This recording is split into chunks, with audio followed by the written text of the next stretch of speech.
नमस्कार, मैं हूं अजय और आप देख रहे खबर मतलब की। और मतलब की खबर सबसे पहले तो आज ये है कि चुनावी घमासान के बीच यूपी और उत्तराखंड की बेटियों ने प्रदेशों का नाम रोशन किया है।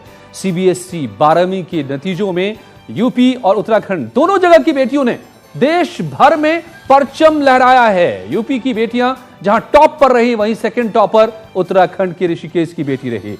कौन कौन, ये जो जश्न की आप तस्वीर देख रहे हैं, जरा इसको देखिए।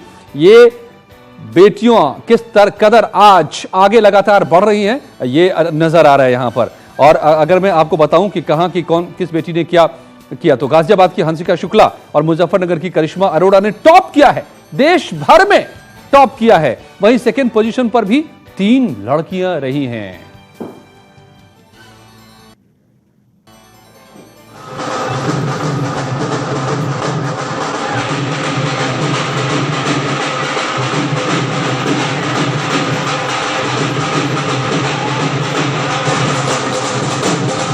पांच 500 में से 499 अंक मिले।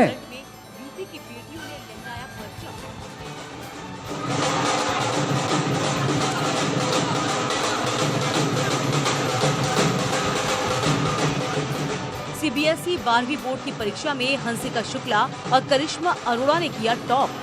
दोनों ने ही 499 मार्क्स हासिल किए हैं। मुझे बहुत अच्छा लग रहा है। I am so excited. अच्छा, जैसा आपकी टीचर से भी बात हुई, आप क्या बनना चाह रहे हैं आगे? आईएएस बनने की आपकी तैयारी? मुझे फॉरेन सर्विसेज की तैयारी करनी है। फॉरेन सर्विसेज की तैयारी करनी है।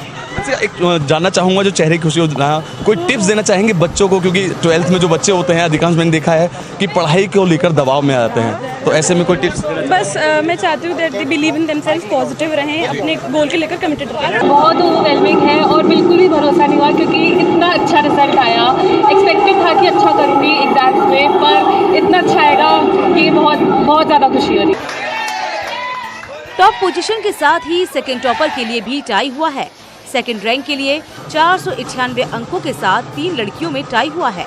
इसके साथ ही रायबरेली के केंद्रीय विद्यालय की ऐश्वर्या ने सीबीएसई परीक्षाओं में दूसरी रैंक हासिल की।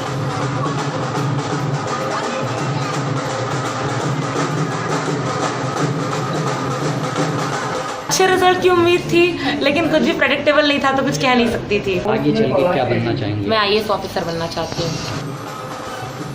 तो वहीं थर्ड रैंक पर आई नोएडा की गरिमा Sharma.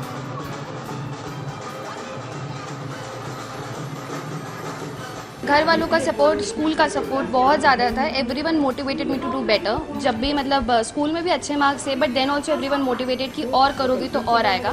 No one pressurise me ever, but yeah everyone was very supportive and motivated me all the way. इस बार की परीक्षा में 88.7% लड़कियां सफल हुई हैं, वहीं 79.5% लड़के सफल हुए। बता दें कि चुनाव के कारण इस बार सीबीएसई की परीक्षाएं जल्द हुई थी। इस साल करीब 13 लाख छात्र छात्राएं इस परीक्षा में शामिल हुए थे। Bureau report, news 18। तो उत्तर प्रदेश की बेटियों ने देश भर में टॉप करके जो प्रदेश का नाम रोशन किया, तो उत्तराखंड भी कोई पीछे नहीं है। ऋषिकेश की गौरांगी चावला सीबीएसई में सेकंड टॉपर रही। देखिए जरा मार्क्स, 498 आउट ऑफ 500। 500 में से 498 अंक गौरांगी चावला ने हासिल किए, यानी 99.6% है ये। एनडीएस स्कूल में पढ़ने वाली गौरांगी चावला के घर में खुशी का माहौल है। हमारे संवाददाता आशीष डोभाल ने गौरांगी से उनकी सफलता का राज भी जाना। इस समय हम मौजूद हैं सीबीएसई टॉपर जिन्होंने पूरे भारत में सेकंड स्थान प्राप्त किया है, गौरांग चावला के साथ, और जानने की कोशिश करते हैं कि उनकी जो तैयारी रही है वो कैसी रही है और कैसे उन्होंने ये मुकाम हासिल किया है। गौरांग, आपका न्यूज़ 18 में स्वागत है। Thank you sir. आप ये बताइए कि कैसी आपकी तैयारी रही है और कैसे आपने पूरा मेहनत तो करनी पड़ती है, पर ये नहीं है कि पढ़ाकू बन गए ऐसा कुछ नहीं है। कंस्टेंट रहना है और बाकी चीज़ों में भी टाइम दिया है, खेलने कूदने में, फ्रेंड्स के साथ जाने में। हार्डवर्क तो है ही ज़रूरी। पहली सूचना कहाँ से मिली आपको? पहले मैंने खुद ही देखा वैसे, पर मैं बैठी हुई थी बेड पर, मेरे फ्रेंड्स का फ़ोन आया कि रिज़ल्ट आ गया, क्योंकि डेट तो ऐसी एक्सपेक्टेड नहीं थी आज। फिर खुद ही देखा, मम्मी थी साथ में, सब रोने लग गए कोई खुश तो हो ही नहीं रहा है, रो ही रहे तो आगे की क्या तैयारी, आगे आप क्या करने जा रही हैं? अभी ज्योग्राफी ऑनर्स करूंगी और सिविल सर्विसेज की तैयारी। जी, भविष्य की जो नींव है गौरांग ने रखनी शुरू कर दी है, आगे चलकर वो सिविल सेवा की तैयारी करेगी। ऋषिकेश से आशीष डोभाल, न्यूज़ 18। और उधर थर्ड पोजीशन हल्द्वानी के आर्यमन विक्रम बिरला स्कूल की छात्रा ने हासिल किया है और नाम है श्रेया पांडे। 500 में से 497 रैंक श्रेया ने हासिल किए। श्रेया इंजीनियरिंग की कोचिंग के लिए अपनी नानी के घर दिल्ली में है, लेकिन हल्द्वानी में मौजूद श्रेया के डॉक्टर माता पिता कहते हैं कि उनकी बेटी को उसकी मेहनत का नतीजा मिला है और अब बेटी एक बेहतर इंजीनियर बनना चाहती है। कई कॉम्पिटिटिव एग्जाम्स हैं, एक तो दे दिया है जेईई मेंस का, उसमें भी अच्छी परसेंटाइल आई है। अब एडवांस देना है, उसके बाद hopefully a good college where she can pursue her computer science engineering. Ma'am कभी लगा था कि पढ़ाई के दौरान क्योंकि कि वो एक टारगेट अचीव करने के लिए, पास होने के लिए तो हर बच्चा फाइट करता है, पढ़ाई करता है, किताबों में खोया रहता है, लेकिन कभी आपको लगा था कि इस तरीके की रैंकिंग हासिल होगी और इतने सारे मीडिया के कैमरे आपके पास अचानक से आ जाएंगे और अखबार की दुनिया के लोग भी आप तक पहुंच जाएंगे? कभी नहीं सोचा था सर, हम बहुत साधारण से लोग हैं। हमने सोचा था ठीक ठाक करेगी, मेहनत कर रही है, जो होगा बाय गॉड्स ग्रेस कहीं ना कहीं हम इसको सेटल कर देंगे। जी हाँ, तो वाकई ये खुश करने वाली खबरें हैं कि यूपी और उत्तराखंड की बेटियों ने जो परचम लहराया है पूरे देश भर में सीबीएसई के नतीजों में। मगर अब रुक करें सियासी खबरों का। आज पहली बार चुनावी घमासान के बीच रायबरेली की सांसद, यूपी की पूर्व चेयरमैन और कांग्रेस की पूर्व अध्यक्षा सोनिया गांधी नजर आई एक चुनावी रैली को संबोधित करती हुई। स्वास्थ्य कारणों से वो लगातार प्रचार से दूर रही हैं। इस बार प्रचार की कमान को प्रियंका गांधी ने या फिर खुद राहुल गांधी ने संभाल रखा है, लेकिन आज सोनिया गांधी जब सामने आई तो जमकर मोदी सरकार पर बरसी और सीधे निशाने पर लिया और वादा खिलाफी के आरोप भी लगाए। सुनिए सोनिया गांधी को रायबरेली में। नौजवान नौकरी की तलाश में अभी तक लगे हैं। किसानों को अब पता चला कि 2 गुना आमदनी सिर्फ जुमला था। इसी तरह हमारी प्यारी बहनों को अपना परिवार चलाना पहले से और कितना मुश्किल हो गया है। तो सोनिया गांधी बेशक मोदी सरकार पर हमला कर रही हों, बीजेपी पर वादाखिलाफी का आरोप लगा रही हों, लेकिन विपक्ष उत्तर प्रदेश में खुद एक दूसरे से अब उलझ गया है। विपक्ष वर्सेस विपक्ष की लड़ाई छिड़ गई है। गठबंधन और कांग्रेस के बीच जंग की शुरुआत हो गई है। देखिए इस रिपोर्ट को।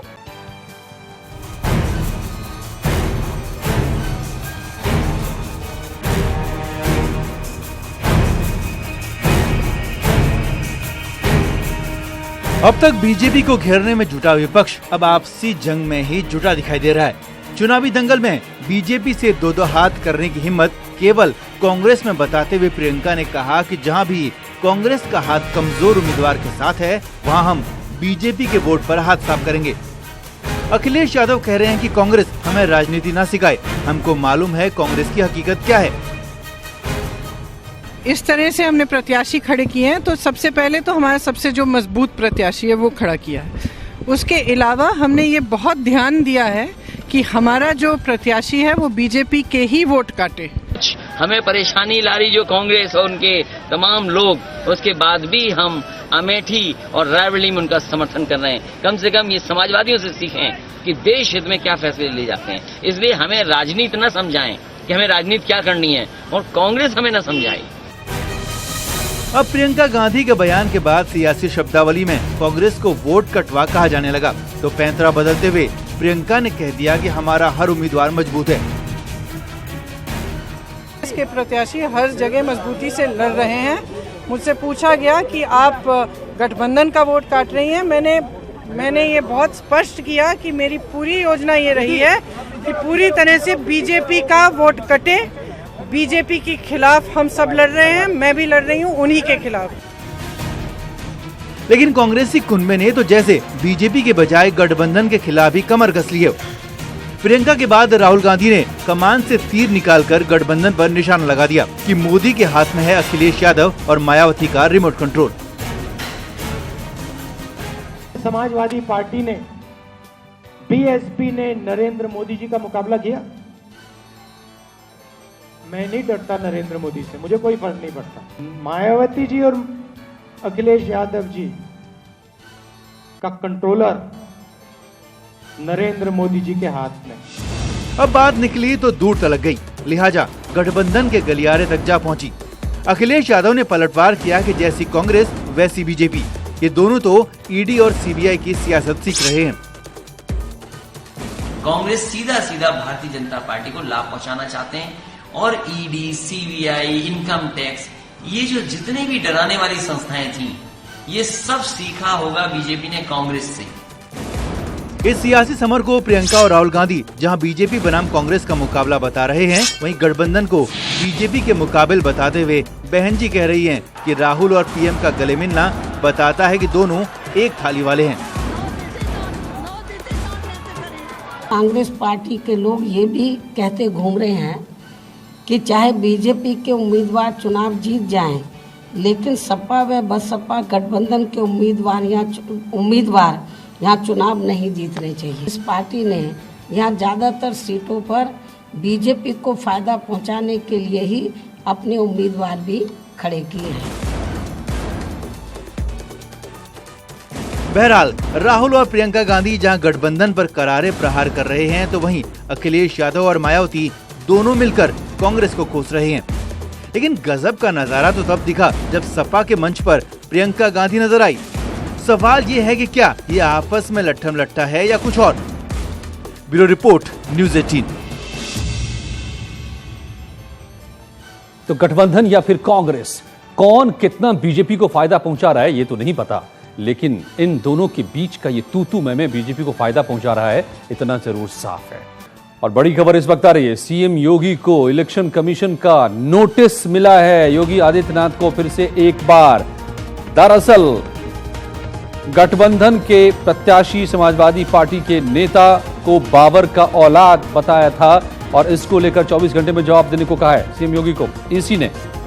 इससे पहले 72 घंटे का प्रतिबंध एक बार लग चुका है अली बजरंगबली वाले बयान को लेकर के।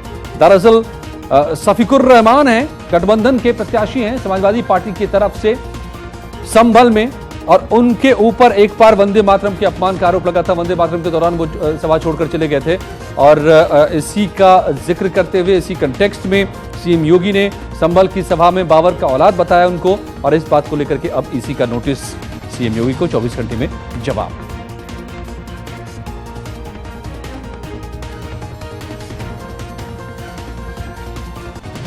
बाबर की औलाद होने का जो बयान है, इस मामले में ये नोटिस मिला है सीएम योगी को। ईसी ने, इलेक्शन कमीशन ने नोटिस जारी किया है और 24 घंटे में जवाब देने को कहा है। क्या होता है फैसला इलेक्शन कमीशन का योगी को लेकर फिर एक बार देखना होगा। इससे पहले 72 घंटे का बैन लग चुका है, मगर जो बड़ी खबर आज आई फिर अमरोहा से आई, जहां पर एनआईए ने फिर से 5वीं बार छापा मारा।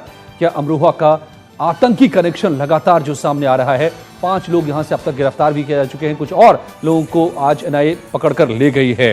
ये छापेमारी का सिलसिला लगातार जारी है। दिल्ली में गिरफ्तार संदिग्ध आतंकी मोहम्मद गुफरान और मोहम्मद फैज से पूछताछ के आधार पर उसकी निशानदेही पर ये एनआईए ने आईएसआईएस के नए मॉड्यूल हरकत उल हर्ब इस्लाम को लेकर छापेमारी की है और 5वीं बार ये छापेमारी हुई, जिसमें 5 आतंकियों को गिरफ्तार करने की अब तक खबर है।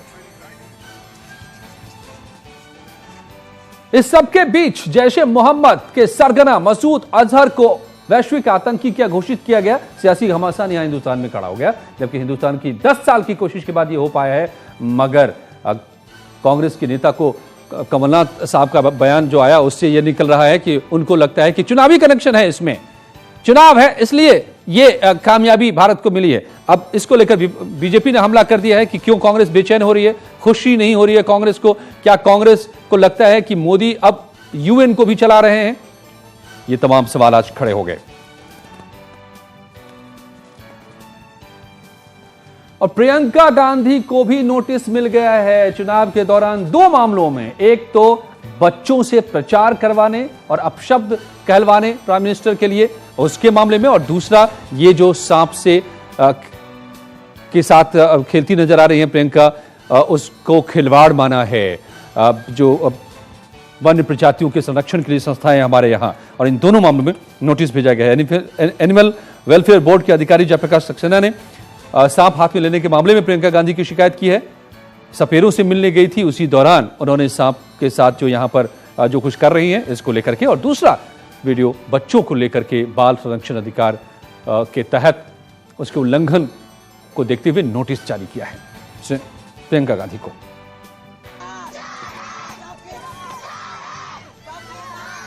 और ये दूसरा वीडियो देख रहे हैं आप। हालांकि प्रियंका गांधी ने इस पर सफाई भी दी है और उन्होंने कहा है कि दरअसल इस वीडियो को एडिट करके बीजेपी दिखा रही है। प्रियंका का कहना है कि उन्होंने रोका अपशब्द कहने से बच्चों को।